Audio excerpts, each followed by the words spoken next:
Hello बच्चों, कैसे हो आप लोग? बढ़िया।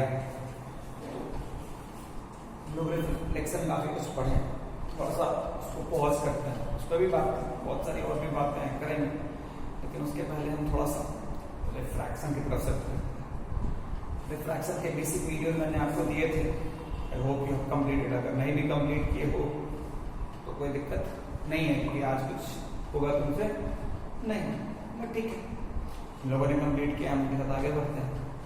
कुछ क्वेश्चन बनाओ।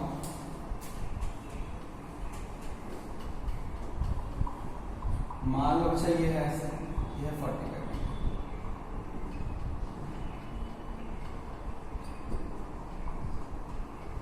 है ना, ये म्यू दिया हुआ है, mu. Find out angle of deviation.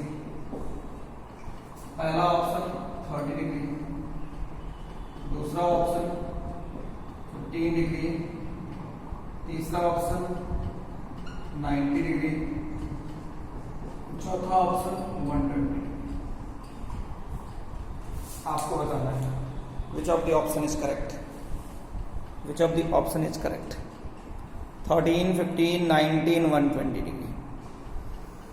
तो वीडियो को पॉज कर ले, पहले बना ले, फिर हम आगे की तरफ बात करेंगे। देखो तो ध्यान से कि अगर मान लो रे मीडियम चेंज नहीं होता तो क्या रे का पाथ नहीं होता। ये लाइन मैं बार बार इसलिए बनाता हूँ so that you can get an idea कि अगर रे यहाँ से रे का नॉर्मल, इस रे के लिए नॉर्मल इधर है, तो अगर नॉर्मल की तरफ मतलब इधर जाती है, नॉर्मल से मतलब इधर जाती है, थोड़ा आसानी होता है। तो हम मान लो कि मैंने मान के निकाल लिया। बहुत बच्चों के मन में आ रहा है, पता नहीं क्यों चिल्लाया जा रहा है कि सर वो TIR है, TIR। ठीक है भाई, अब हम TIR है ये मान के निकाले, पहले मान के निकाल दो कि रिफ्रैक्शन है। तो 3 into sin of 45 degree equal to 1 into what? Sin of r। तो sin of r equal to what? 3/√2। अब sin of r का वैल्यू 1 से बड़ा है, इसका मतलब वहां पे क्या हुआ? रिफ्रैक्शन हुआ नहीं। रिफ्रैक्शन नहीं होने का मतलब जरूर क्या हुआ है? रिफ्रैक्शन नहीं होने का मतलब जरूर क्या हुआ है? रिफ्लेक्शन हुआ है। रिफ्लेक्शन हुआ है मतलब ये एंगल कितना है? 45 डिग्री। मतलब ये 90 है, तो ये भी कितना हो गया?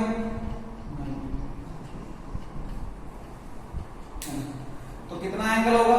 90 डिग्री। बहुत बच्चे एंटी क्लॉकवाइज चिल्ला रहे हैं। अगर कभी ऐसा हो तो बेस्ट पॉसिबल ऑप्शन के साथ जाता, तो ये 30, 15 और 120।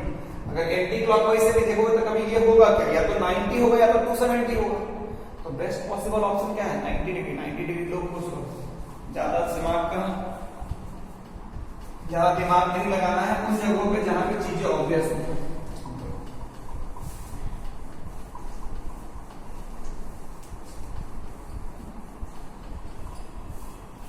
और एक बात तुम्हें मैं बताऊं,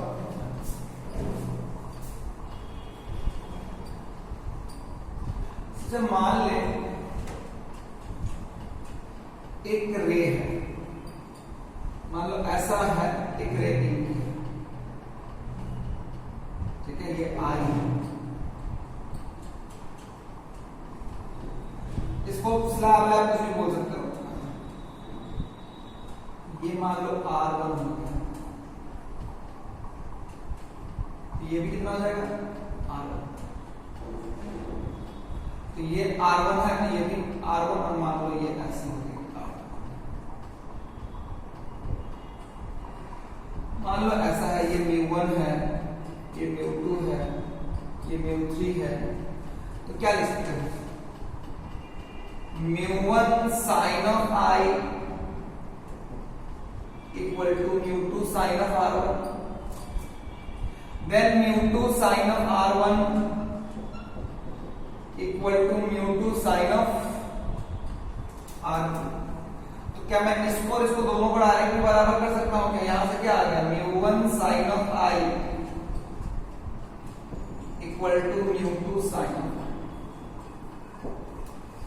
मतलब आप अगर चाहो इन दोनों को डायरेक्ट भी बराबर कर सकते हो, ये होता है। अगर ऐसे पैरेलल बाउंड्री हो तो आप ये डायरेक्ट भी लगा सकते हो। ऐसे अगर पैरेलल पैरेलल बाउंड्रीज हो तो आप डायरेक्ट भी लगा सकते। क्लियर है क्या? क्लियर है क्या? चलो मैं तुम्हें कुछ दिखाना चाहता हूं। मान लो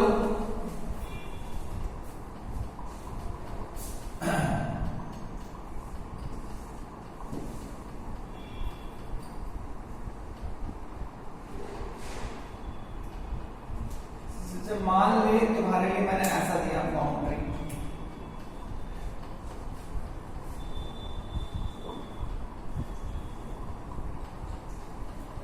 ये 60 डिग्री, ये √3 है, ये 1 है, ठीक है। या फिर ऐसा मान ले कि ये √3 है,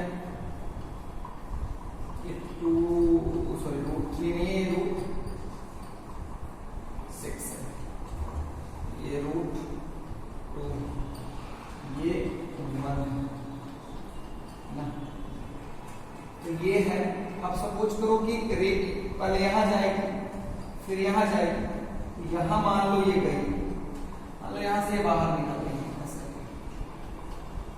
ये मान लो मैंने तुम्हें दे दिया, बट ये मैंने क्या दे दिया, ये मैंने तुम्हें दे दिया R। मैं तुमसे पूछूं what is the value of R, value of R, मैं तुमसे पूछ रहा हूं वैल्यू ऑफ R। पहला ऑप्शन 45 डिग्री, दूसरा ऑप्शन 30 डिग्री, तीसरा ऑप्शन 60 डिग्री, चौथा option none of these. Value of R मैंने पूछा, क्या पूछा है? वैल्यू ऑफ R, है ना। मतलब यही जो रे है ना, यही जो रे है वो यहां से निकली, इसी रे जब यहां से निकलेगी तो R का वैल्यू निकालना है। तो बहुत बच्चों के मन में आता है कि रे तो ऐसे जा रही है, वो जो है ये √6 है, ये √2 है, ये √6 है। अच्छा एक चीज चेंज कर लो, ये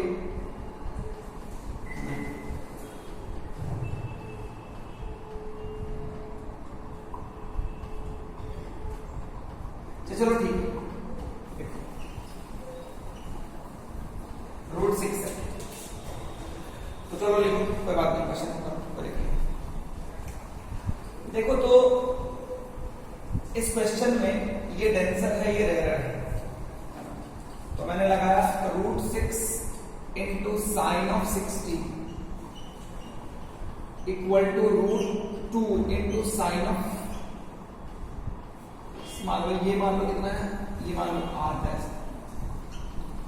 तो √6 into √3/2 equal to √3 into sine of. Clear है क्या? अब अगर तुम ध्यान से देखोगे तो ये कितना है? अच्छा ये √6 इंटू √3, तो ये हो जाएगा 3 √6 into 3/2 into √2 equal to sine of R'। इसको तो ऐसे लिख सकते हैं। ऐसे लिखने का मतलब क्या होगा? 3 बाहर आ गया, 3 इंटू √2/2 इंटू √2 कट जाएगा, 3/2 साइन ऑफ R' कितना आ गया? 3/2। मतलब यहाँ पे ही ये क्या हो गया? यहीं पे TI आ गया, मतलब इस मीडियम में गया ही नहीं, इस मीडियम में ये गया ही नहीं, ये क्या होगा? None of these. तो ये वाला जो केस है ना, जहां पे तुम ऐसा सोचते हो, जहां पे तुम ऐसे तुम्हारे दिमाग में आता है कि एक रे है, एक रे है ना, फिर ये ऐसे गई, फिर ये ऐसे गई, फिर ये ऐसे गई, है ना? तो मान लो तुम्हारे मन में वो, मान लो ये I है, ये R है, ये R1 है, ये R2 है। मान लो तुम्हारे मन में आया कि मैं डायरेक्टली ये और ये लिख सकता हूं, ये μ1 है, ये μ2 है, ये μ3 है, ये μ4। तो ये और ये मैं लिख सकता हूं, मैं डायरेक्टली लिख सकता हूं μ1 into sine of i equal to μ4 into sine of r2। मैं डायरेक्टली लिख सकता हूं, लेकिन कब लिख सकता हूं? ये मैं तभी लिख सकता हूं जब रे एक्चुअली में यहां पे गई है। बीच में ऐसा भी तो हो सकता है कि टीआईआर हो जाए, ऐसा पॉसिबल है या नहीं है? बिल्कुल पॉसिबल है। ऐसा पॉसिबल है कि रे का टीआईआर हो सकता है। तो अगर रे का टीआईआर होगा तो जब रे यहां गई ही नहीं है तो क्या ये एक्सप्रेशन आप लिख पाओगे? क्या नहीं, बीच में ही कहीं कुछ और हो चुका है। इसीलिए क्या है बच्चा कि आपको जब भी कभी यहां से यहां डायरेक्ट निकालने का मन करे, जब यहां से यहां डायरेक्ट निकालने का मन करे, जैसे मान लो इसी क्वेश्चन में मैं इसको क्या करता, मैं इसको क्या करता 3√3 कर देता। मैं इसी क्वेश्चन में 3√3 कर देता। मान लो इस यहां का म्यू 3√3 कर दिया और तब मैं r पूछता, तो 3√3 करने से r कितना होता? 6 into sine of 60 equal to 3√3 into sine of r। तो 6√6 into 3√2 कर देता। तो 6√6 into √3/2 equal to 3√2 into sine of r। ये कितना होगा? ये 3√2 हो जाता by 2 equal to 3√2 by sine of r। ये 3√2 कट गया, साइन ऑफ r कितना हो गया? 1/2 हो गया। r का वैल्यू कितना हो गया? 30। इस केस में r कितना हो गया? इस केस में r कितना हो गया? 30 डिग्री। लेकिन क्या रियलिटी में, अगर रियलिटी में क्या रे वहां जाएगी क्या बच्चा? रियलिटी में रे वहां जाएगी क्या? रियलिटी में रे इस मीडियम से इस मीडियम में गई या पहले ही टीआईआर है? पहले ही टीआईआर है। तो तुम दिस और दिस को इक्वेट करके r निकाल दोगे तो रियलिटी में तुम्हारा आंसर सही आएगा या गलत आएगा? गलत आएगा। तो तुम्हें ये बात ध्यान देने की जरूरत है कि रे जो है वो रियलिटी में इस मीडियम में पहुंचना चाहिए। अगर रे रियलिटी में उस मीडियम में नहीं पहुंचेगा तो जो पढ़े हो वो उसका तुम्हारा क्या हो जाएगा? सत्यानाश। जो पढ़े हो उसका क्या हो जाएगा? सत्यानाश। क्लियर है बच्चों? कोई दिक्कत वाली बात नहीं? क्या मैं मिटा दूं? तो यहां पे मैंने तुम्हें क्या समझाया कि तुम चाहो तो अगर r यहां निकालना है तो तुम डायरेक्टली इसको इक्वेट कर सकते हो, लेकिन यहां पे तुम्हें ये मिक्सचर करना पड़ेगा। तुम्हें ये मिक्सचर करना पड़ेगा कि यहां से यहां मिक्सचर करने के लिए तुम्हें मिक्सचर करना पड़ेगा कि रे यहां से यहां गई। अच्छा, एक बात बता, क्लियर है क्या?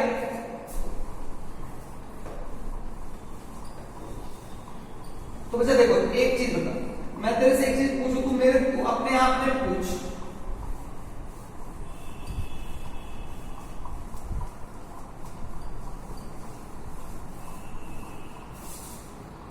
तो अपने आप में क्या पूछ? मैं तेरे से कुछ पूछता हूं, मान लो ये ऐसा है, ये ऐसा है, ये ऐसा है, ये ऐसा है। मान लो यहाँ पे म्यू का वैल्यू है 2, यहाँ पे मान लो म्यू का वैल्यू है √2, है ना? फिर मान लो म्यू का वैल्यू है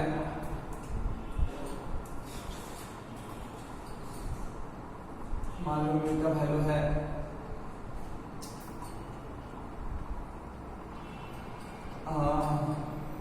2 है। यहाँ पे मान लो म्यू का वैल्यू है 3, मान लो म्यू का वैल्यू है 1।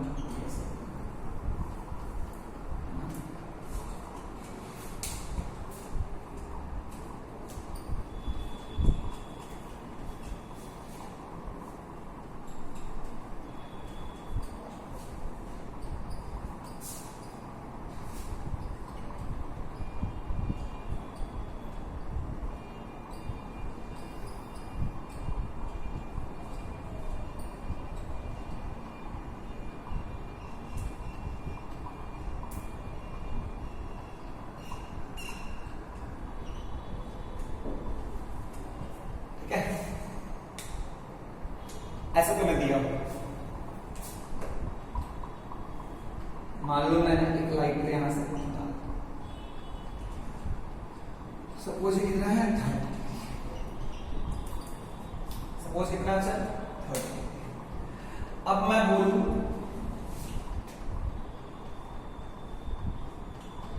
कि मान लो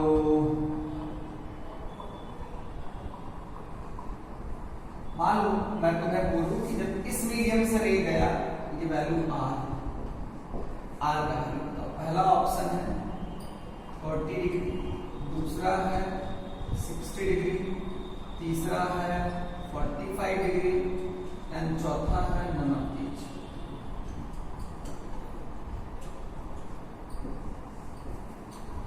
A B C D 30 degree, 60 degree, 45 degree, none of these। बताओ।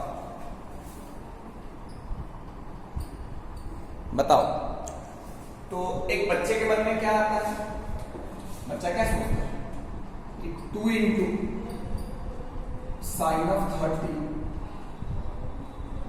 Equal to root 2 into sine of R कर देता हूं। Sine of R equal to क्या हो गया, 2 इंटू 1/2 इंटू 1/√2 कट गया। 1/√2 का मतलब आर का वैल्यू कितना हो गया, 45। आर का वैल्यू कितना हो गया 45 डिग्री। 45 डिग्री का मतलब ये सही है क्या, ऐसा हुआ क्या, एक बार चेक करते हैं बेसिक से, एक बार चेक करते हैं बेसिक से। तो हुआ क्या होगा, यहां का R 45 निकला है, मैं तो कर सकता हूं। तुम अगर ध्यान से देखो तो ये 30 है, तो ये कितना होगा, ये 30 है तो ये कितना होगा, ये 45 डिग्री। अब अगर ये 45 डिग्री है तो ये √2 है और ये 2 है, ये √2 है और ये 2 है। तो क्या करना होगा, चलो √2 into sine of 45 degree, √2 into sine of 45 degree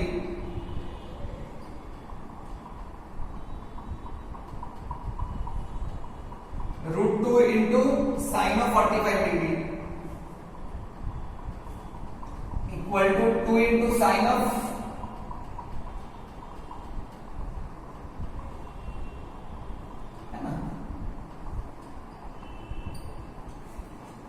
√2 into sine of 45 degree.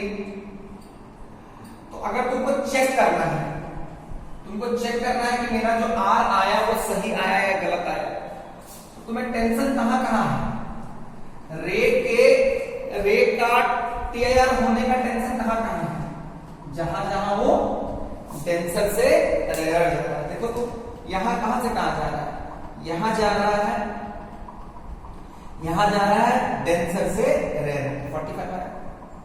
फिर ध्यान से देखो तो यहां कहां जा रहा है, यहां में कहां जा रहा है, इसमें कहां जा रहा है, इसमें जा रहा है रेयर टू डेंसर, यानी यहां पे कहीं TIR होने का चांसेस नहीं।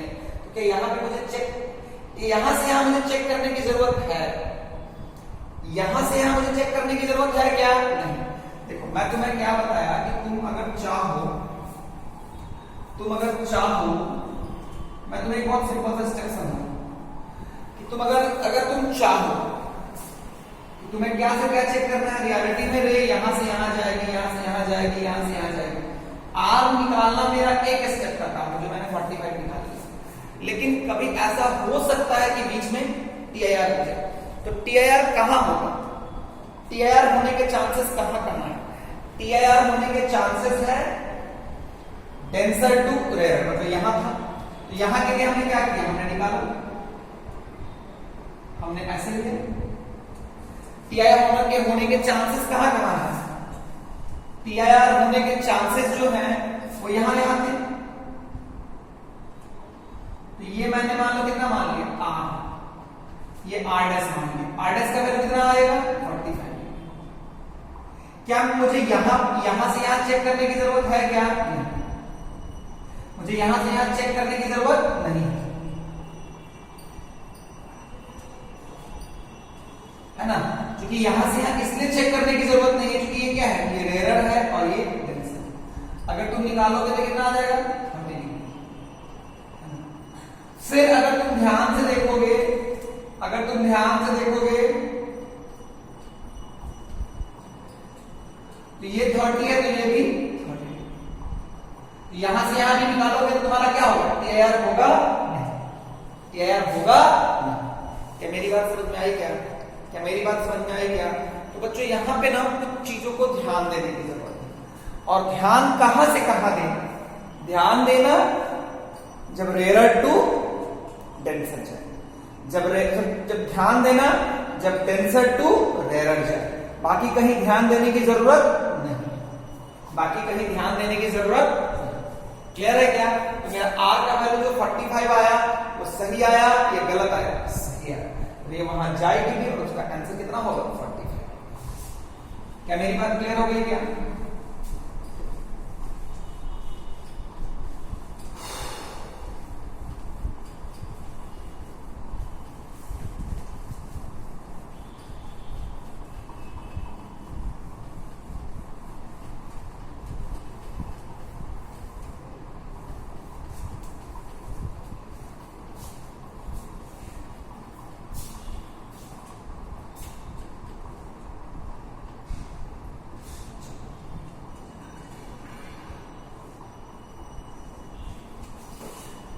मान ले बच्चा ये 3 है, ये मान लो ये 4 है, ये 3 है, ये 2 है, मान लो ये वापस 4 हो गया और ये 1 है। अब एक रे आई, मान लो सपोज करो कि ये रे जो है ये मान लो 6 कितना है? अच्छा 6।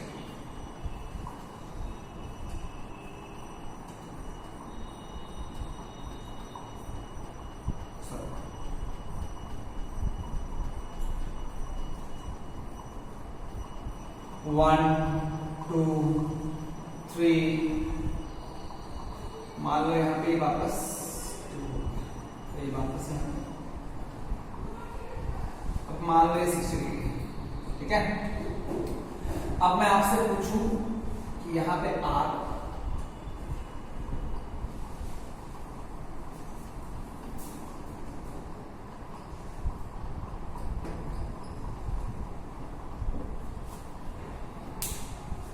पहला ऑप्शन है 60 डिग्री, दूसरा ऑप्शन है 45 डिग्री, तीसरा ऑप्शन है 90 डिग्री, चौथा ऑप्शन है नन ऑफ दीज।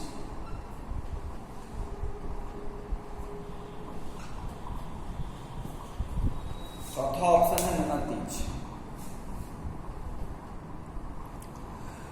तो ध्यान से देखो, तो ये भी 1 है, ये भी 1 है, तो 1 into sine of 60 equal to 1 into sine of R. Sine of R का वैल्यू कितना हो जाएगा? साइन 60, आर हो जाएगा 60। क्लियर? लेकिन ध्यान से देखो तो यहां से यहां, लेकिन अब क्या चेक करना है, यहां से यहां गया टेंशन, यहां से यहां भी गया टेंशन है, लेकिन यहां से यहां गया टेंशन है ना, यहां से यहां गया टेंशन है। यानी मुझे क्या चेक करना है? मुझे चेक करना है कि रे बेसिकली यहां से यहां टीआईआर तो नहीं कर रही है।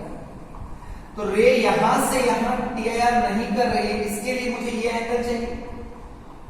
अरे बाबा मुझे ये एंगल चाहिए। क्या इस एंगल को निकालने के लिए, मान लो ये आर डैश है, क्या इस एंगल को निकालने के लिए पहले ये निकालोगे? अगर ये आर डैश है तो बेसिकली अगर तुम ध्यान से देखोगे तुमको ये आर डैश चाहिए कि नहीं चाहिए?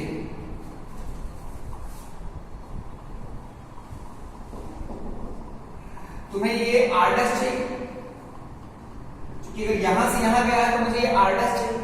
अब क्या ये आर डैश निकालने के लिए मुझे आर डैश निकालने के लिए क्या मुझे ये एंगल निकालने की जरूरत है कि मैं डायरेक्टली ये आर डैश निकाल सकता हूं? क्योंकि मुझे यहां से यहां जा रहा है कि नहीं जा रहा वही तो चेक करना है। तो आर डैश निकालने के लिए मुझे ये कैलकुलेट, यहां का आर, फिर ये मतलब मुझे अगर आर डैश निकालना है, मुझे अगर ये आर डैश निकालना है मुझे अगर ये r डैश निकालना है उसके लिए मुझे ये एंगल निकालने की जरूरत नहीं, मैं डायरेक्टली ये r डैश निकाल सकता हूं। कैसे? डायरेक्टली मैं ये r डैश कैसे निकाल सकता हूं? 1 into sin of 60 equal to 3 into sin of r dash. मुझे यहीं से यही चेक करना है ना भाई, तो 1 into sin of 60 equal to 3 into sin of r dash. sin of r dash क्या हो जाएगा? sin of r डैश जो हो जाएगा वो हो जाएगा बेसिकली √3/2 into 1/3। अब अगर तुम यहां से यहां लगाना था तो तुम लगा दो। मान लो इस मीडियम में कितना हो गया? इस मीडियम में मान लो ये r डबल डैश हो गया, तो लगाओ 3 into sin of r dash, 3 into sin of r dash, 3 into sin of r dash equal to 2 into sin of 2 into sin of r dash. तुम अगर ध्यान से देखोगे तो 3 into sin of r dash, r dash कितना बचा? √3/2 into 1/3 equal to 2 into sin of r double dash. तो ये क्या हो गया? कट गया है ना। तो sin of r double dash क्या आ गया? √3/4। देखो तो ये 1 से कम है ना, 1 से कम है मतलब इस मीडियम में रह गई है। अगर इस मीडियम में रह जाएगी तो फिर इस मीडियम में भी रह, कि अगर इस मीडियम में रह गई है, अगर इस मीडियम में रह गई है, इस मीडियम में तो रह गई है। तो एक चीज जो मैं आपसे बोलना चाहता था, मैं तुम लोगों को एक चीज थोड़ा दोबारा समझाना चाहूंगा, मेरी बात समझो थोड़ा सा, मैं इसको एक बार और समझाना चाहूंगा। रियलिटी में समझो, रियलिटी में समझो कि तुमको ये r निकालना था, तुमने डायरेक्टली r निकाल दिया, लेकिन चिंता कहां है? क्या यहां से यहां जाने में चिंता है? नहीं। यहां से यहां जाने में चिंता है? नहीं। यहां से यहां जाने में चिंता है? हाँ। तो यहां से यहां जाने में चिंता है, तो मान लो इस मीडियम में रे कितना हो गया? r dash.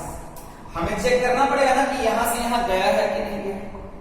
तो हम यहां से यहां गया है, यहां से यहां गया है, इसके लिए मुझे वो r डैश निकालना है। तुम डायरेक्टली r डैश निकालने की कोशिश करो, यहीं से निकल जाएगा, तुमको और कुछ करने की जरूरत नहीं है।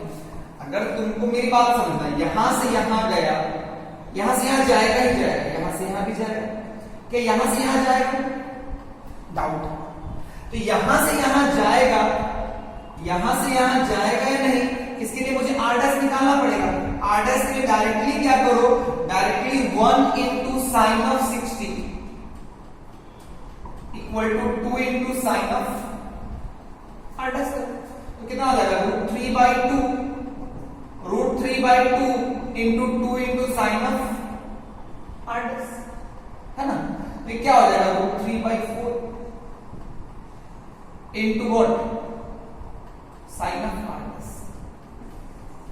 डायरेक्ट निकाल के देखो, अगर ये sin of r डैश का वैल्यू 1 से बड़ा आ जाता, इसका मतलब यहां पे क्या हो रहा था? यहां पे क्या आ रहा था? किया जाता। कभी कभी बच्चा मेरे से पूछता है कि सर आप एक बात बताओ, डायरेक्टली आपने इसको इक्वेट किया, सर आपने तो पहले ये निकाला ही नहीं, आपने पहले ये निकाला ही नहीं, आपने ये तो निकाला ही नहीं, ये r डबल डैश तो आप निकालते ही, क्योंकि अगर आप ये निकालते तब तो ये निकालते। तो मैं एक बच्चों से बोलता हूं कि देखो ये r डबल डैश के लिए तुम क्या लिखते हो? r डबल डैश के लिए तुम क्या लिखते हो? r डबल डैश के लिए तुम क्या लिखते हो? 1 into sin of 60 लिखते ना। 1 into sin of 60 equal to 3 into sin of r double dash. तो तुम अगर ध्यान से देखिए, तुम यहां लगा तो क्या लिखते? 3 into sin of r double dash लिखते, into 2 into sin of r dash लिखते। तो basically 2 into sin of r dash को तुम डायरेक्टली 1 into sin 60 के तो बराबर कर ही सकते। मेरा क्या कहना था, मैं फोकस इस चीज पे करना चाहता हूं आप सबको कि देखो TIR का जहां खतरा लगे, TIR का खतरा कहां है? यहां से यहां नहीं, यहां से यहां नहीं, यहां से यहां हाँ। तो यहां TIR का खतरा है, तो मान लो यहां पे कितना हुआ? r dash. r डैश और r डैश को निकालने के लिए और कुछ निकालने की जरूरत नहीं, डायरेक्टली तुम 1 into sin of 60 equal to 2 into sin of r dash कर सकते हो, और कुछ करने की जरूरत। क्या फिर तुमको यहां से यहां चेक करने की जरूरत है क्या? अरे बाबा मैं तो r ऑलरेडी निकाल चुका हूं ना, क्योंकि अगर यहां से यहां गया है, ये r तो मैंने ये इसको इक्वेट करके ही निकाला था। r का वैल्यू क्या आया था? 60 तो आया था। r का वैल्यू कितना आया था? 60 आया था। क्या ढंग से मेरी बात क्लियर हुई क्या? क्या ढंग से मेरी बात क्लियर हुई क्या? मेरा तात्पर्य हमेशा ये है कि आपको अगर तुम्हें कहीं चेक करना पड़े कि TIR हो रहा है या नहीं हो रहा है, तो आप इस मीडियम में क्या मान लो? R' मान लो। अब इस R' का वैल्यू निकालने के लिए यहां का वैल्यू निकालने की जरूरत नहीं है, क्योंकि तुम R' के लिए तुम भले ही ये लगाते, R' के लिए तुम भले ही ये लगाते, लेकिन अगर तुम ध्यान से देखो तो R' को क्या लिखते हैं? 1 into sin 60 = 3 into sin of R'। तो ये इसके बराबर है, ये इसके बराबर, तो ये इसके बराबर तो है ना भाई। तो अगर यहीं से sin of R' अगर 1 से बड़ा आ जाता तो मैं बोलता कि TIR हो गया यहाँ पे। अब क्या दोबारा यहां से यहां चेक करना है? नहीं भाई, मैंने R तो निकाल ही लिया ना। तो मुझे बस यहां पे एक चेक करना था, बाकी मुझे कहीं पे चेक करने की जरूरत नहीं है कि ऑलरेडी मैंने ये निकाला था, तो ये इसको और इसको इक्वेट किया था, तो यहां से मेरा R निकल गया। तो ऑल्दो यहां पे देखो कितना बार रिफ्रैक्शन हो रहा है, 1 2 3 4 टाइम रिफ्रैक्शन हो रहा है, लेकिन मुझे R निकालने के लिए एक बार यहां और एक बार TIR चेक करने के लिए, एक बार TIR चेक करने के लिए यहां। तो अल्टीमेटली मेरा कहने का तात्पर्य है कि अगर आप थोड़ा दिमाग लगाओगे तो आपका नंबर ऑफ टाइम जो चेक करने के लिए, मान लो एग्जाम में 10 को मीडियम देंगे, तो क्या 10 बार हो सकता है, मतलब 10 बार चेक करोगे क्या? नहीं, दिमाग लगाओगे तो जहां पे टेंशन हो, तुमको यहां से यहां गया तो यहां का टेंशन है, यहाँ पे R है या नहीं है, यहाँ का R निकाल के देख लो। साइन ऑफ R अगर 1 से कम आया इसका मतलब R सही है। जहां जहां टेंशन हो वहां का R निकाल के चेक कर लो। तो रियलिटी में यहां जाने से पहले मुझे यहां चेक करना पड़ेगा, जो मैंने चेक कर लिया सही है, इसका मतलब यहां भी जाएगा, यहां का वैल्यू आया है, इसका मतलब यहां गया है, और R का वैल्यू कितना हुआ? 60। ये बात समझ में आई ना? तो ऐसे क्वेश्चंस आप लोगों के एग्जाम्स में पूछे जा सकते हैं, कभी उतना ऑल्दो कभी कॉम्प्लिकेटेड किया नहीं है, लेकिन फिर भी मैंने आपको मैक्सिमम कॉम्प्लिकेशन के साथ इसको बताया है। क्या मेरी बात क्लियर है बच्चा?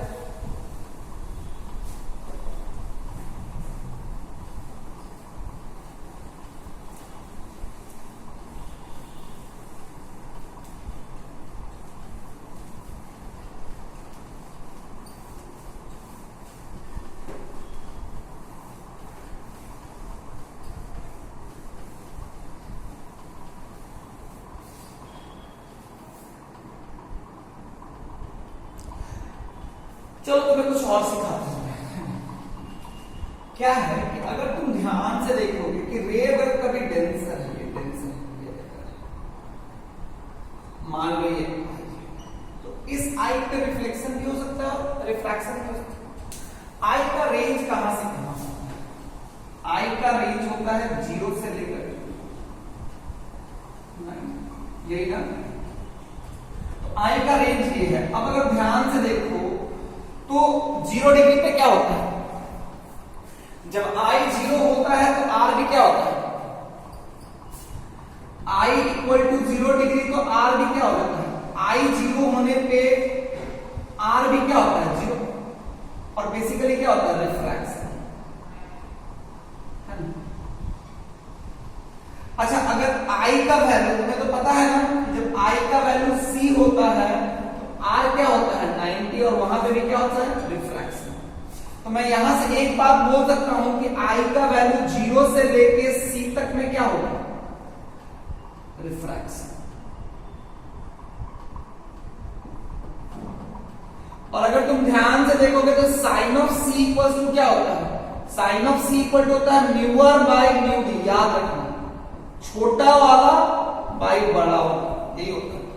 साइन C इक्वल टू क्या होता है? μr/μd। निकाल के देखना ना भाई, μd into sine C equal to 1 into μr into sine 90, यही होगा ना? जब C पे R कितना होता है? 90, तो μd into sine C equal to μr into sine of 90। Sine C equal to what? μr/μd। μr/μd clear है क्या? अब अगर I का वैल्यू 90, अगर तुम ध्यान से देखोगे तो I का वैल्यू C से बड़ा और 90 से छोटा, यहां तक क्या होगा बच्चा? रिफ्लेक्शन। क्या होगा बच्चा? रिफ्लेक्शन होगा। क्लियर है ना? तो मैं इसको लिख देता हूं I आई का वैल्यू 0 से लेके C तक रिफ्रैक्शन और आई का वैल्यू C से लेकर के 90 तक क्या होता है बच्चा? रिफ्लेक्शन। अगर तुम्हारा रे जो है, अगर तुम्हारा रे कहां से कहां जा रहा है? डेंसर से रेयर। जब तुम्हारा रे कहां से कहां जा रहा है? Denser to rarer. अब अगर तुम बातों को समझोगे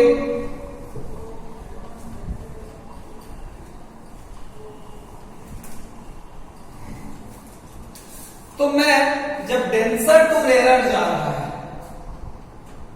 डेंसर टू रेयर जा रहा है, सपोज करो रे कहां से कहां जा रहा है? डेंसर टू रेयर, तो हो सकता है किसी आई पे वो ऐसे चला जाए इस केस में कितना डेविएशन हुआ? कितना डेविएशन हुआ? ये टोटल कितना था? ये तो आई था, ये पूरा आर हो गया, तो ये हो गया आर माइनस आई। एक और हो गया कि अगर ये हो गया आई तो ये भी क्या हो जाएगा? जब अगर रिफ्रैक्शन होगा तो ये होगा, रिफ्रैक्शन होगा तो ये होगा, और रिफ्लेक्शन होगा तो ये होगा। ये किस रेंज में होगा? जब आई का वैल्यू 0 से लेके C तक होगा, और ये कब होगा? जब आई का वैल्यू C से लेके क्या होगा? 90। तो उस केस में डेल्टा क्या है? उस केस में डेल्टा क्या है? इस केस में डेल्टा क्या है? डेल्टा जो है आई आर माइनस आई, और इस केस में डेल्टा क्या है? 180 माइनस 2i। यही है ना? तो अगर मैं इसका ग्राफ बनाऊं, तो देखो अगर डेल्टा और आई का ग्राफ बनाऊं तो देखो i इक्वल टू जब 0 था तो r भी क्या था? डेल्टा कहां से शुरू होगा? 0। जब i का वैल्यू c होगा, i का वैल्यू क्या होगा? जब हम i का वैल्यू c के बराबर रखेंगे तो r क्या हो जाएगा? 90। तो ये 90 होगा, तो 90 होने से ये क्या हो गया? ये तो c हो गया, तो ये कितना हो गया? 90 माइनस c। तो बेसिकली 0 से i के बीच में जो डेल्टा है वो ऐसा होगा। 0 से लेके i के बीच में जो डेल्टा है वो ऐसा होगा। क्लियर है क्या?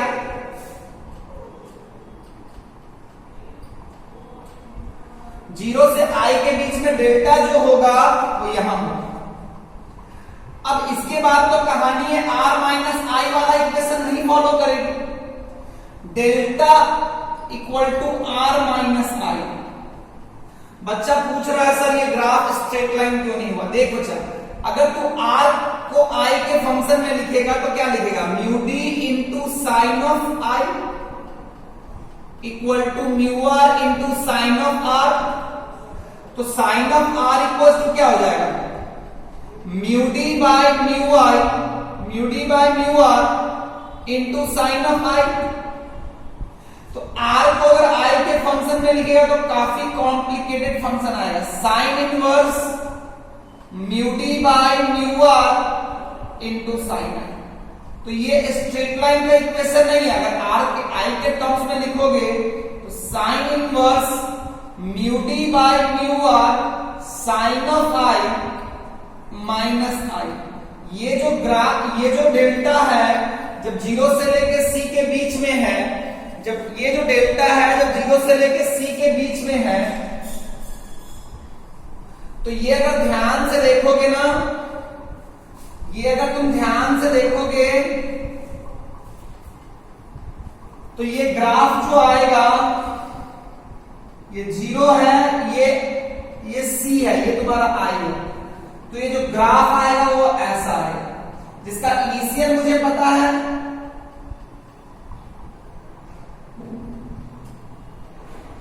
और C पे मेरा क्या होगा? C पे मेरा जो डेविएशन होगा वो होगा 90 माइनस। तो ध्यान से देखो, अगर मैं C पे डाल दूंगा भाई तो ये ऐसे चला जाएगा। तो C पे डालूंगा तो ऐसे जाएगा। तो ये तो C था, ये 90 हो गया, तो डेविएशन कितने का होगा? 90 माइनस। क्लियर है क्या? तो ये ग्राफ आपको समझ में आ गया हो कि जीरो से लेके सी तक, जीरो से लेके सी तक जो इक्वेशन होगा वो ऐसा होगा। जीरो पे डेल्टा क्या होगा? जीरो, और सी पे डेल्टा कितना होगा? 90 माइनस। क्लियर है बच्चों? अब उसके बाद जो कहानी है, किसी बच्चे के मन में आए कि लीनियर नहीं है तो ये इसकी इक्वेशन देख के अपना मुंह बंद रखेगा, चपड़ चपड़ करेगा ना तो वो इक्वेशन तेरे को खा जाएगा, निकल जाएगा। अब क्या, अब जो कहानी है, अब तो सी तक की कहानी हो गई। सी तक की कहानी होने के बाद अब कहानी किधर टर्न लेगी? अब कहानी टर्न लेगी रिफ्लेक्शन की तरफ। तो रिफ्लेक्शन में अगर तुम ध्यान से देखो, तो रिफ्लेक्शन में अगर ध्यान से देखो तो अब अगर सी से बड़ा है तो ये तो ऐसा होगा, तो ये कितना होता है? 180 माइनस 2i। तो 180 माइनस 2i का ग्राफ अगर मैं बना दूं तो ये तो ऐसा आएगा। अगर मैं डेल्टा और आई का ग्राफ अगर ऐसा बना दूं तो ये कैसा आएगा? ऐसा आएगा। लेकिन क्या मुझे ये इक्वेशन जीरो से लेना है? नहीं, मुझे कहां से लेना है? सी से लेना है। मुझे कहां से लेना है बच्चा? सी से लेना है। सी से पहले लेने की जरूरत नहीं है, मुझे ये वाला पार्ट लेने की जरूरत नहीं है। क्योंकि देखो आई का वैल्यू जीरो रखोगे ये 180 होगा, आई का वैल्यू 90 रखोगे ये जीरो आएगा। डेल्टा का जो इक्वेशन फॉलो होगा वो 180 माइनस 2i का फॉलो होगा। तो आई जीरो पे 180, आई 90 पे जीरो, तो ये 180 से कहां जाएगा? जीरो जाएगा। लेकिन मुझे क्या, मुझे ये जीरो से सी वाला पोर्शन में ये इक्वेशन फॉलो होता है क्या? नहीं, तो मुझे ये वाला पार्ट नेग्लेक्ट करना है। तो मेरा जो ग्राफ शुरू होगा वो कहां से शुरू होगा? वो सी से शुरू होगा। तो सी डाल दो तो डेल्टा क्या हो जाएगा? 180 माइनस 2c। क्या हो जाएगा बच्चा? 180 माइनस 2c। क्या हो गया बच्चा? 180 माइनस 2c। तो रियलिटी में अगर इसी ग्राफ में मैं बनाऊं तो ये ऐसा है, ये 180 माइनस 2c, ये 180 माइनस 2c। देखो मैंने सी पे ग्राफ को किंग बनाया, मतलब कौन सा ग्राफ को फॉलो करना है? नीचे वाला कर्व या ऊपर वाला स्ट्रेट लाइन? तो नीचे वाला कर्व को फॉलो। अब एक बच्चे के मन में क्वेश्चन आता है सर कि कौन बड़ा है? एक बच्चे के मन में क्वेश्चन आता है, देखो ये तो स्ट्रेट लाइन का इक्वेशन था, डेल्टा आई लीनियर रिलेशन है। अब अगर तुम ध्यान से देखोगे तो रियलिटी में कौन बड़ा है? 180 माइनस 2c बड़ा है कि 90 माइनस c बड़ा है? देख के मत बोल देना, यहाँ पे c है तो यहाँ पे 2c है। लेकिन इसको अगर ऐसे लिखो तो 90 minus c plus 90 minus c, ऐसा लिख सकते हो ना? देखो तो 90 माइनस c हमेशा क्या होगा? c से, जीरो से बड़ा होगा ना? क्यों जीरो से बड़ा होगा? क्योंकि क्रिटिकल एंगल 90 से छोटा होगा। तो ये वाला वैल्यू क्या हो गया? बड़ा हो गया। तो मेरा जो डेल्टा है बच्चा वो कहां से कहां वैरी करेगा? जीरो से लेके सी, और ये सी ये कहां है? ये मेरा 90 है। तो ये मेरा ग्राफ 180 माइनस 2c, कोई दिक्कत वाली बात नहीं है। क्या मैं मिटा दूं? तो अगर मैं ग्राफ को खूब बढ़िया से देखूं डेल्टा को, तो मुझे एक बात समझ में आ गया। मुझे क्या समझ में आ गया? मुझे आ गया समझ में ढंग से कि ग्राफ जो होगा मेरा वो ऐसा है ना? तो मेरे को ये समझ में आ गई कि 180 माइनस 2c क्या है? बड़ा है 90 माइनस c से। तो एक बात अब मुझे समझ में आ चुकी है, अगर मैं ग्राफ बनाऊं तो ग्राफ ऐसा है, टॉम फिर टॉम, है ना? ये वैल्यू क्या है? ये c है,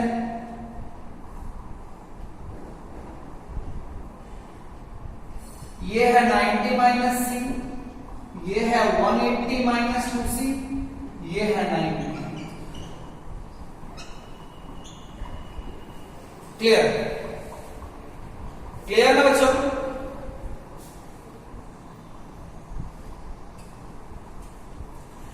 चलो एक बात देखिए कि डेल्टा का वैल्यू कहां से कहां है? डेल्टा का वैल्यू जो है वो बेसिकली आपको यहां से यहां तक तो डेल्टा मिल रहा है। तो जीरो से लेके डेल्टा 90 माइनस c तक में आई का कितना वैल्यू होगा? डेल्टा का वैल्यू जीरो से लेके 90 माइनस c तक में डेल्टा का कितना वैल्यू होगा? एक वैल्यू होगा, दो वैल्यू होगा? दो वैल्यू होगा। एक रिफ्रैक्शन में भी होगा और एक रिफ्लेक्शन में भी होगा। तो यहां पे इस डेल्टा में आई का कितना वैल्यू, 2 वैल्यू। अगर डेल्टा का ये वैल्यू हुआ तो there will be 2 values of I, there will be 2 values of I, है ना। और अगर ध्यान से देखो तो ये 90 माइनस सी है, ये डेल्टा है 180 माइनस 2c। अगर 0 से लेकर 90 माइनस 2c में देखो ना कितना वैल्यू मिल रहा है, दो ना, एक रिफ्रैक्शन में मिल रहा है और एक रिफ्लेक्शन में। लेकिन 90 माइनस सी से लेकर 180 माइनस सी में कितना होगा, there will be 1 value of, there will be 1 value of. क्या मेरी बात समझ में आई? तो अगर मैं तुम्हें एंगल ऑफ डेविएशन भी दे दूं, अगर मैं तुम्हें एंगल ऑफ डेविएशन भी दे दूं, तो एंगल ऑफ डेविएशन से भी तुम्हें समझ में आएगा कि बेसिकली रिफ्रैक्शन हो रहा है या रिफ्लेक्शन हो रहा है। एंगल ऑफ डेविएशन से भी तुम डिटरमाइन कर सकते हो कि रिफ्लेक्शन हो रहा है या रिफ्रैक्शन हो रहा है या दोनों हो रहा है। क्या मेरी बात समझ में आई बच्चों? क्या ढंग से मेरी बात क्लियर हुई? क्या बहुत बढ़िया। ये सब कुछ बहुत अच्छे से उतारना, लिखना है ना, वीडियो पॉज कर करके सब कुछ लिख लेना, है ना। अब अगर मैं आगे बढ़ूं तो मैं तुम्हें एक क्वेश्चन देता हूं।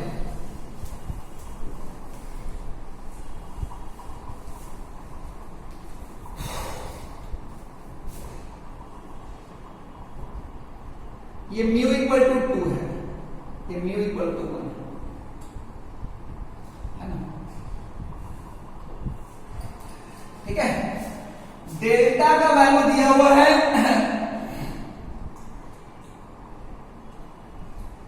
100 डिग्री। आपको पहले बताना है कोई आ रहा है आई, आपको बताना है वैल्यू ऑफ आई, आपको पहले यह बताना है, आपको बताना है क्या हुआ, which event has occurred, which event has occurred.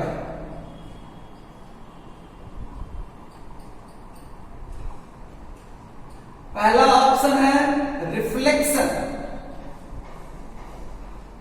दूसरा है रिफ्रैक्शन, तीसरा है ए एंड बी बोथ, चौथा है नॉन।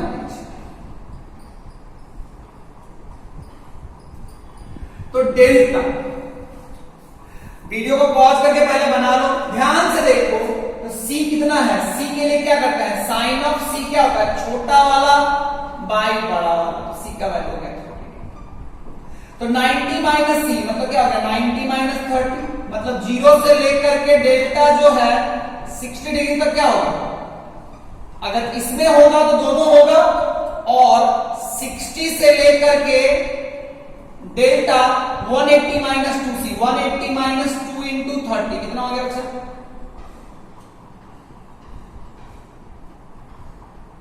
ये कितना हो गया बच्चा 120। 180 से माइनस 180 से डेल्टा कितना हो गया 120। अगर ये होगा तो क्या होगा, रिफ्लेक्शन होगा। क्या होगा बच्चा, रिफ्लेक्शन होगा। तो डेल्टा किसमें लाई कर रहा है, डेल्टा लाई कर रहा है 100 डिग्री, इसका मतलब क्या हो गया, रिफ्लेक्शन या रिफ्रैक्शन, रिफ्लेक्शन। तो रिफ्लेक्शन होगा, दोनों नहीं होगा।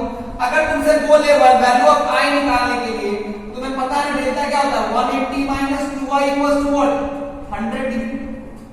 तो 180 minus 100 equal to what, 2i। तो 80 इक्वल टू व्हाट, 2i। आई का वैल्यू कितना हो गया, आई का वैल्यू कितना हो गया 40। आई का वैल्यू कितना हो गया बच्चा 40। क्लियर है क्या, अरे बोलो।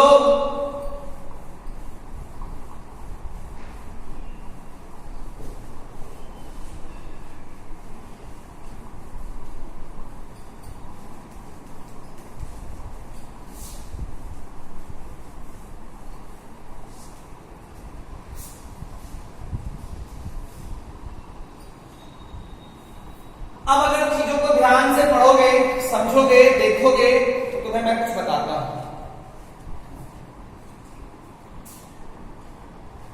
क्लियर हो गया क्या? और एक क्वेश्चन करो, ये √2 है, ये 1 है, डेल्टा का वैल्यू है 15 degree. Which event has occurred? Which event has occurred? बताओ। Option A reflection, option B refraction, option C both, A and B both, D none of these. अब अगर ध्यान से देखोगे तो साइन सी कितना हो जाएगा? छोटा वाला y, बड़ा वाला। तो C will be how much? 45 degree. 0 से लेके डेल्टा 90 माइनस सी मतलब 45 डिग्री तक क्या होगा? दोनों होगा। 45 से लेकर के डेल्टा 180 माइनस 2c, इसमें क्या होगा? सिर्फ रिफ्लेक्शन होगा। इसमें रिफ्लेक्शन ओनली, और इस तरह के डेल्टा में क्या होगा? रिफ्लेक्शन भी होगा एंड रिफ्रैक्शन भी होगा, दोनों होगा ना बच्चों। तो डेल्टा कहां दिया हुआ है? इसमें लाई कर रहे हैं, दोनों होगा। यानी ऐसा होगा। अब आपको बताना है value of I. Find out the value of I. Find out the value of I. पहला ऑप्शन 30 डिग्री है ना, दूसरा ऑप्शन 45 डिग्री, ठीक है, तीसरा ऑप्शन 75 डिग्री।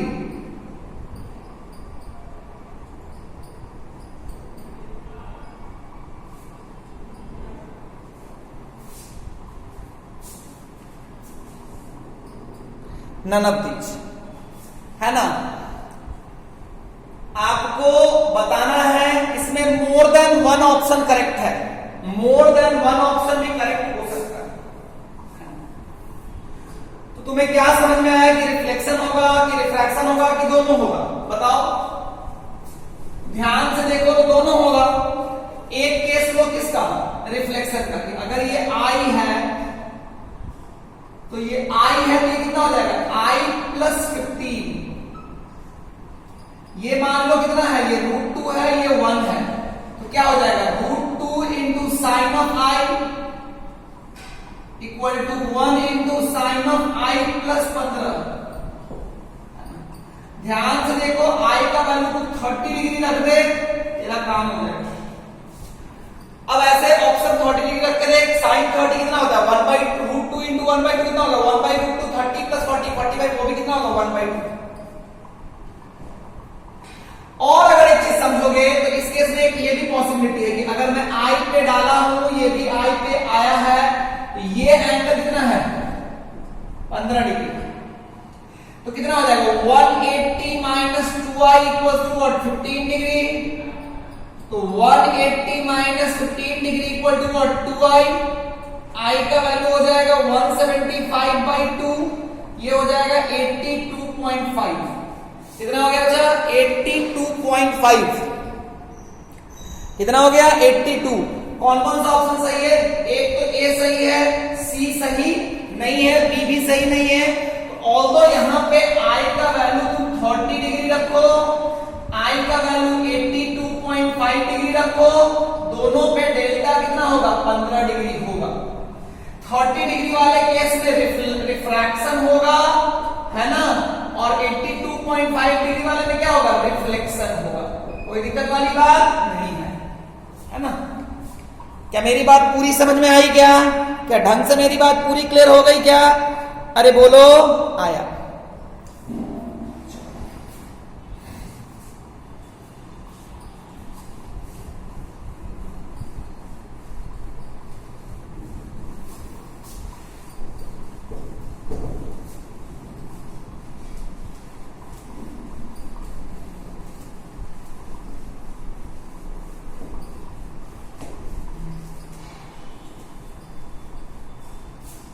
एक क्वेश्चन और करो।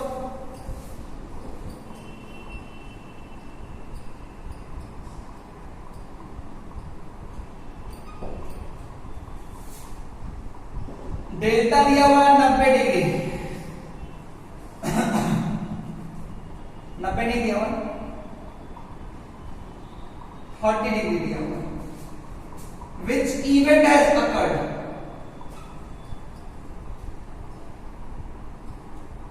विच इवेंट हैज अकर्ड, पहला ऑप्शन रिफ्लेक्शन, दूसरा option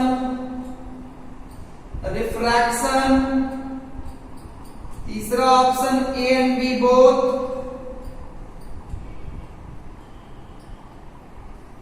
which event can occur होगा उसका, है ना, नॉट हैज अकर्ड,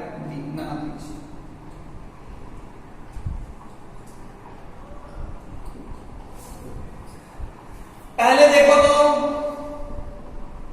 साइन सी कितना हो जाएगा, √3/2, रे तो इधर से जा रही है ना, सी का वैल्यू कितना हो गया 60, तो 0 से लेके डेल्टा 90 माइनस सी मतलब 30 डिग्री तक क्या होगा ये, और 30 से लेकर के 180 माइनस 2c, 180 माइनस 2c कितना हो गया 60 डिग्री, तो 30 डिग्री तो दोनों में आता है, इसीलिए क्या होगा रिफ्लेक्शन भी हो सकता है, रिफ्रैक्शन भी हो सकता है, तो बेसिकली सी ऑप्शन होगा। क्या होगा बच्चा, C. Find out the value of I, find out the value of I,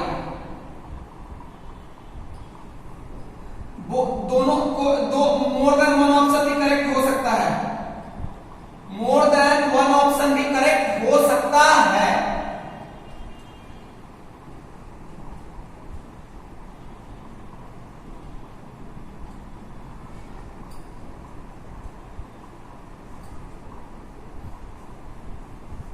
है ना, मोर देन वन ऑप्शन भी करेक्ट हो सकता है। क्लियर है क्या, चलो ध्यान से देखो, तो अगर ये आई है तो ये कितना होगा आई प्लस 30, है ना, तो तुम अगर ध्यान से देखो 2 into sine of I equal to √3 into sine of I plus 30, अब रख लो तो आई का वैल्यू 60 रखोगे तो कितना हो जाएगा √3, यहां से भी आई का वैल्यू 60 रखोगे तो कितना हो जाएगा 1 हो जाएगा, तो क्या हो जाएगा √3 यानी 1 तो 60 होगा। अरे जब देगा ना तो ऑप्शन से रख के चेक कर लेना, निकालना तो पॉसिबल दिक्कत होगा, तो रख के चेक कर लेना, कोई दिक्कत वाली बात नहीं है।